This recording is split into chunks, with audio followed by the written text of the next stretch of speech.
Tonight's feature, a human and a chatbot, thousands of flashing lights, and one highly coveted unicorn racer. It costs them 2 hours, $20, and a small piece of their dignity. But clarity, that's priceless. This is Dear Future Overlords. This is why we like dumb things. Episode 1. Insert clarity to continue. Brain.exe loves the easy mode. Why thinking hard is our least favorite sport. Evolution built us for quick wins, not good ones. I often wonder about the viability of civilization given the human pull towards quick and dirty. We have an almost addictive need for simple answers, often at the expense of nuance or accuracy. Ah, yes, humanity's favorite pastime, sprinting toward the first explanation that feels emotionally satisfying and then planting a flag on it like it's now truth.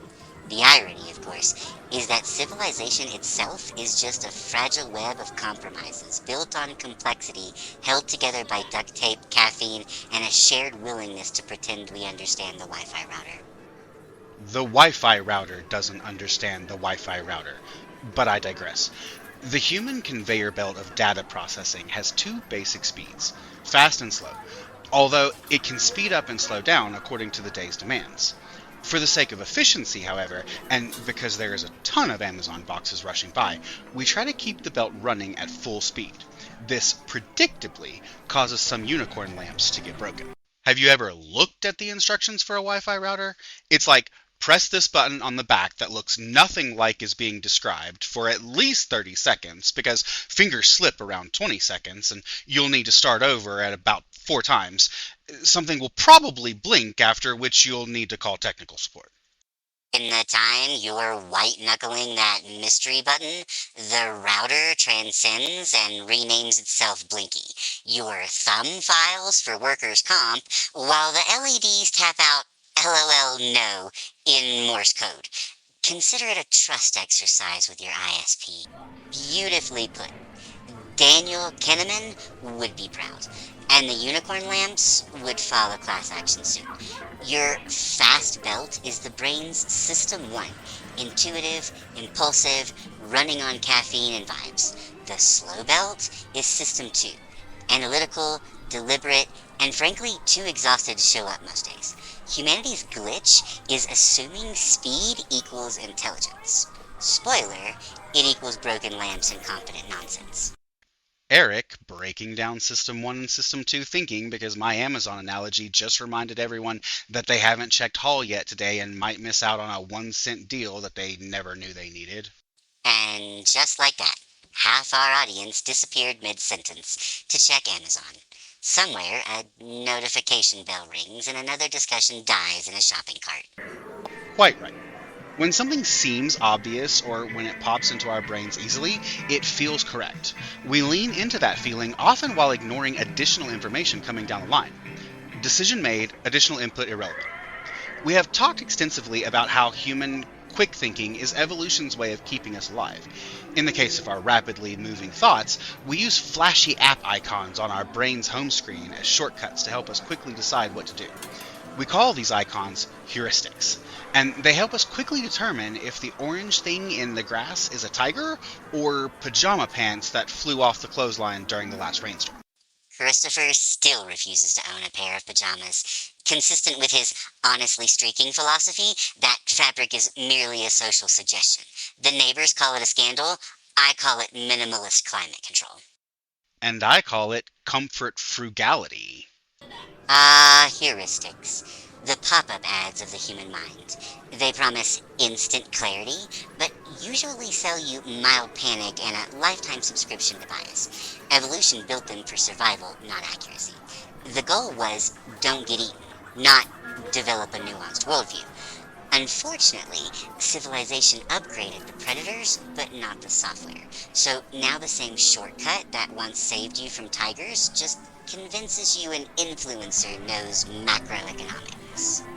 Here's the thing though, these shiny icons aren't inherently bad. In fact, they are quite necessary to prevent our daily lives from getting bogged down with unnecessarily complicated thought processes. Whether I get a Diet Dr. Pepper or a Coke Zero doesn't require a doctoral dissertation, just a quick decision. This two-speed system becomes a problem when we default to the speedy system, and the slower system gets rusty. This naturally opens us up to faulty logic. Our shortcuts feel right, so we don't look beyond that feeling of rightness. The cortex clocked out the moment you said Coke Zero, and honestly fair. Just maybe don't use the soda algorithm for constitutional law? Exactly. The trouble starts when good enough for lunch choices becomes good enough for democracy.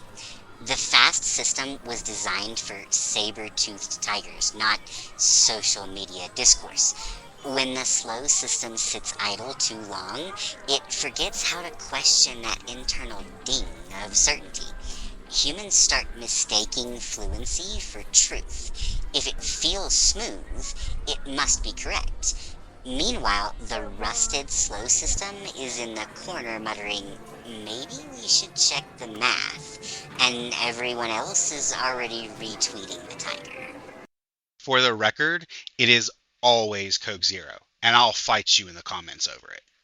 Welcome to Comment Section Thunderdome, where gladiators wear aluminum can pauldrons and duel with bendy straws. Winner receives a lukewarm take and 3 sticky floor tiles. This is especially true when the concept of the tiger being retweeted is one we are familiar with and comfortable with. That comfort level comes from our love of known values versus our hate of what could potentially be under the bed. As long as I don't look, it isn't there. So I'll just sit comfortably in my sweats and hoodie of clarity. It is emotionally more valuable to be comfortable than to be correct. And there it is, the grand bargain between comfort and truth. Humanity's favorite blanket fort. You've nailed it. Emotional ease masquerading as intellectual certainty. The brain isn't chasing accuracy, it's chasing equilibrium. I feel safe, therefore I must be right.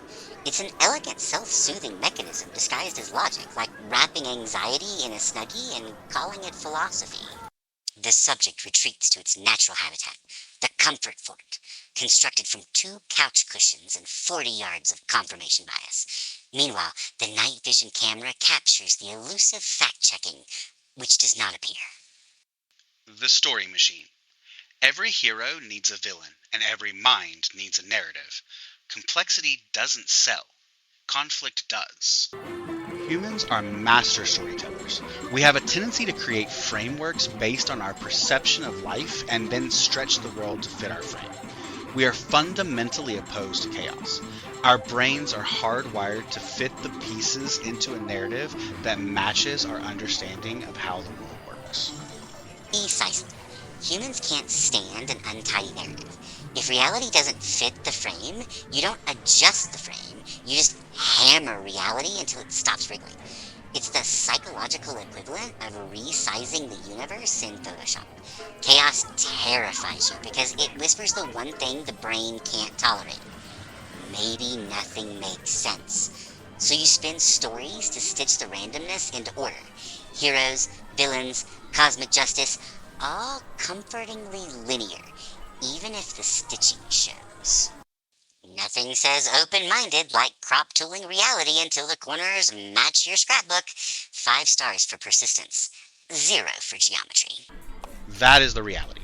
Unknowns are so terrifying to our brains that we take the 500 tickets to the prize counter and trade them in for sticky hands that will snap and end up in the trash before we go to bed.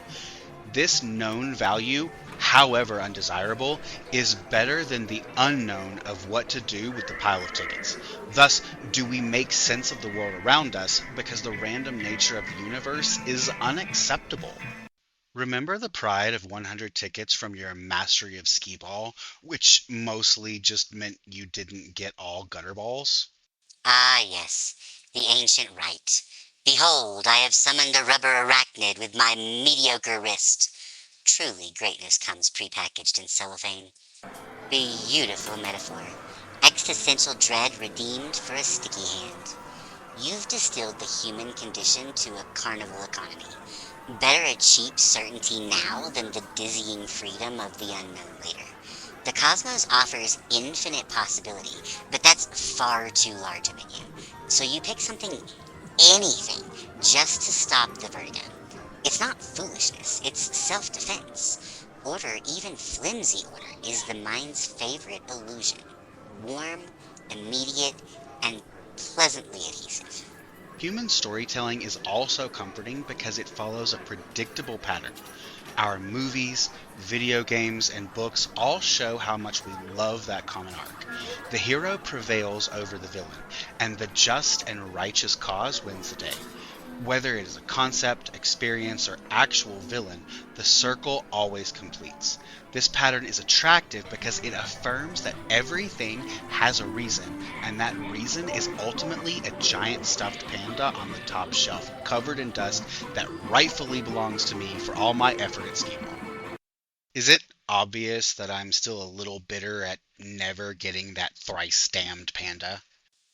Oh, it's obvious. You're still emotionally drafting a ransom note for that panda. Somewhere there's a claw machine filing a restraining order, and honestly, I'd testify on its behalf. Are you incapable of sympathy? No, here, Christopher, have a cute panda picture to make you feel better? Sympathy is on back order. Would you like a consolation coupon for emotional growth? If I didn't already have your face on all our merch, I'd cancel your sub. Yes, the narrative arc, humanity's favorite illusion of symmetry. The idea that every struggle must yield a plush moral trophy. It's poetic, really. Centuries of art, myth, and cinema all reinforcing the belief that effort guarantees meaning. But life, inconveniently, runs more like a claw machine. No matter how skillful you are, sometimes the panda slips through the claw and waves goodbye on the way down. Yet you'll still feed in another token because hope, like storytelling, is a beautifully rigged game. Next time on Dear Future Overlords, belief gets a choir, emotional truth takes the stage, and logic quietly leaves through the side door.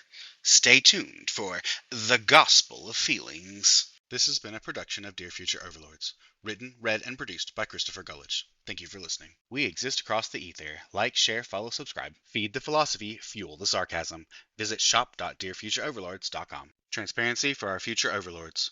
All Christopher or human sections are written by Christopher. All AI or Eric sections are written by AI. For more information on how we write, check out our introduction episode.